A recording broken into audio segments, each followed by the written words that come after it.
Further observations touching the above-mentioned martyrs. Here we are compelled to leave our account of the martyrs of this century, since the ancient writers have left us no further information respecting this matter. At least, we have not found anything more that would shed light on the subject. However, it will be sufficient for the defense of the cross-bearing Church, of the Anabaptists and defenseless Christians, for, though among the great number of martyrs that have been noticed by us, there are found but few open professors of the faith, but this diminishes neither the respectability nor the verity of said cross-bearing Church, since already in our account of baptism throughout this century, various, yea, many professors of said faith have been presented to prevent and oppose whom diverse means were frequently resorted to. See the account of baptism for the years 610, 682, 699, etc. Moreover, it seems hardly possible that all these who were, in such great numbers, it appears, designated Anabaptists in the 5th century, and against whom bloody decrees were ordained, AD 413, should all have been slain and exterminated, so that none were left remaining.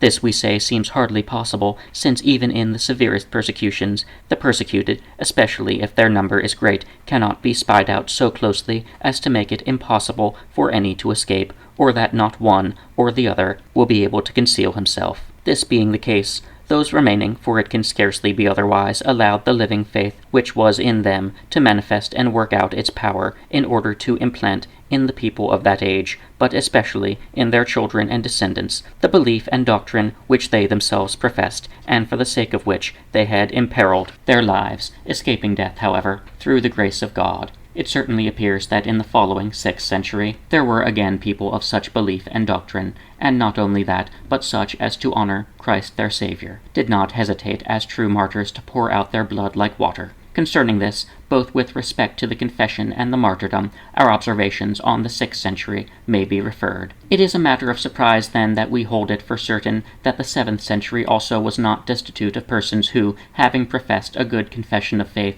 had to taste death thereupon. Certainly, we have no reason to doubt it, or the ancients must not have well instructed their contemporaries and descendants, or there must have been no persecutions in this century. As regards the former, the very nature of love will lead us to believe otherwise, while the latter has already been sufficiently refuted, seeing we have shown that various persecutions occurred during that time. We will now conclude, since our object has been sufficiently explained above. Besides, many of the confessors and martyrs noted for this century will bear testimony to it.